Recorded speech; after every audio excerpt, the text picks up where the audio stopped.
Hello guys and welcome to my channel. So as you might or might not know, I learned Japanese by myself and today I'm gonna show you what I use, tips and apps to improve your Japanese or even to get started. So many people don't know how to start learning Japanese and this was my problem too. So I researched and I'm going to show you everything that I know. First things first, I bought the Genki books. So this is the textbook and this is the work. The reason why I use the Genki books is because there are two popular Japanese learning books that I saw, and one was Genki, the second one was Minami no Nihongo, I think. But I choose the Genki book and after all I was really happy and I'm gonna tell you why later. The first thing I recommend you is to start learning Hiragana and Katakana. If you learn Hiragana and Katakana before starting your textbook like Genki or other textbooks, you will be in an advantage and it would be so much easier to learn in the process. In the first two lessons in Genki, they will write the vocabulary in Romanji. When you start lesson 3, there will only be Hiragana and Katakana. That's why they made it for you to learn the lessons and Hiragana and Katakana simultaneously. But I recommend you to start Hiragana and Katakana first because you will be far more advanced. This is how I did it and this is how it helped me. I learned Hiragana and Katakana within a week or so. I learned it with an app, it's called Japanese, and it made it so much easier for me to learn it. First, they show you the first 4 characters and they will help you how to write it, and eventually there will be only a blank box and you have to write it correctly. When you know the first 4 hiraganas, you can continue with the next hiraganas and they will add the old one as well. So you will learn the old one and the new one and so on and so on. When you make a lot of errors with some kind of hiraganas or katakanas character, they will show it you over and over again until you know it. And this is why I liked to learn it with the app instead of with a workbook or writing it on a paper. Also, I write it with my pencil on an iPad, but you can download it to your phone and then you can write the characters with your hand. This is also how I started and then I switched to my iPad. So after I learned Hiragana and Katakana, I started with my Genki book. This is how my learning schedule works. So when you start a lesson, you have a dialogue. I listen to the listening comprehension for this.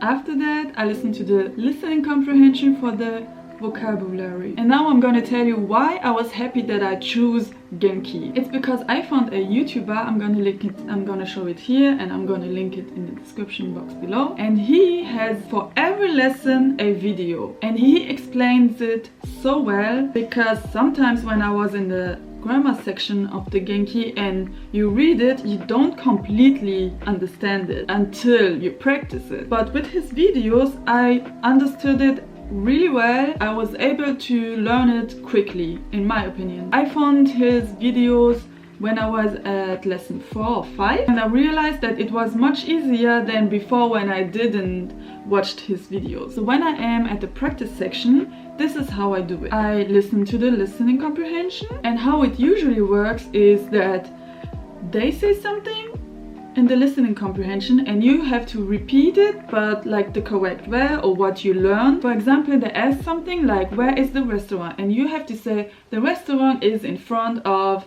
the cafe, for example. 2. 喫茶店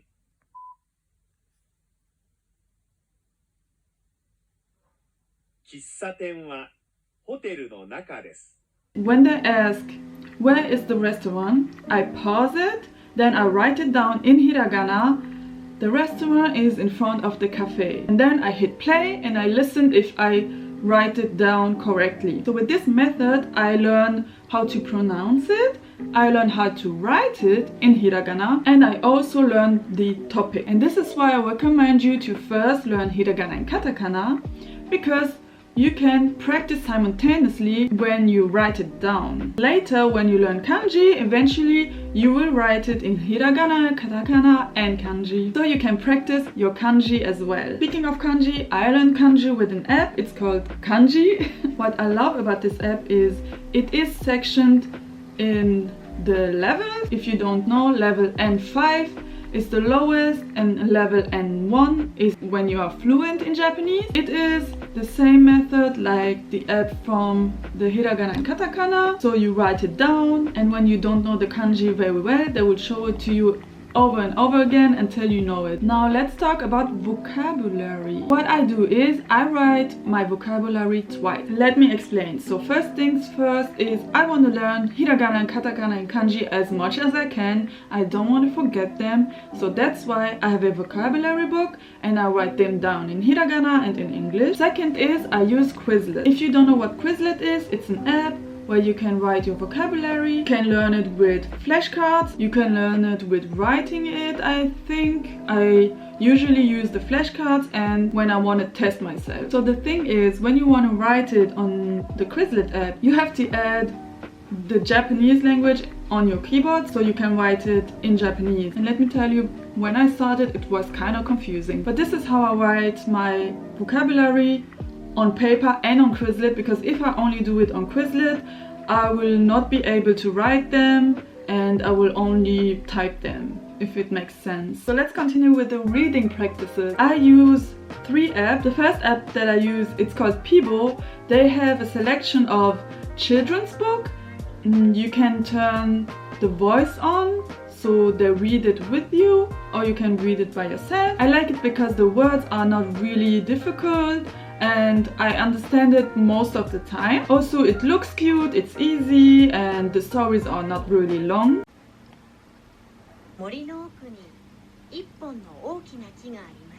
The second app that I use, it's called Manabi Reader. What I like about this app is you can choose between beginner stories or folktale stories, news, and also you can click on the kanjis and they will tell you what word it is when you don't know any words or when you don't know the kanji. And I am always happy when I read a text and I understand it through context, even though I don't know all the words. And the third app is my favorite, and it's the music app. I have Apple Music and I download my favorite Japanese songs. I listen to the songs while reading the lyrics, but one thing that is really difficult is when the song is really fast, so I try to listen to ballads or like slow songs. I can recommend you one of my favorites in the description box below. And the cool thing is that I also learned a lot of kanjis.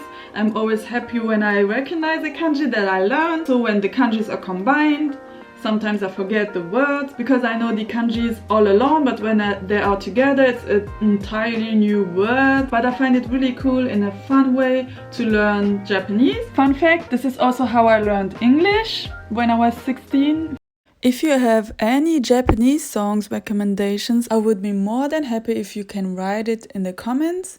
For me, it's really difficult to find Japanese songs that I like. J-pop is not really my cup of tea. A lot of times I listen to playlists with Japanese songs. Honestly, from 20 songs that I listen, I like 1 or 2. It's really difficult. I'm gonna put in the description box the songs that I listen, the artists that I know. Maybe you know some songs in this kind of genre. Question is, how often do I have to learn Japanese? For me, I learn every day for at least half an hour. And when I have days when I'm super tired, then I at least learn vocabulary or kanjis because it's easier, it's much fun for me with Quizlet and the Kanji app. At least I did something and I learned something new. So I highly recommend to learn every day. Now, when it comes to speaking, this is the most difficult thing for me. Because first of all, I don't know anybody who speaks Japanese. And second of all, this is why I can't learn to speak it properly. Nobody can correct me actually. I know there are so many apps where you can talk with people, but I'm quite a shy person and introvert, so I didn't try it. If you tried it, please let me know in the comments. But in October I'm gonna start a Japanese class and I hope that I'm gonna improve my Japanese, my speaking abilities. So this is the end of this video. I hope it helped you. Let me know in the comments what you use, what apps you use, what methods you use. If you like videos like this about language, about Japanese or other topics, please subscribe to my channel and I hope I see you next time. Bye!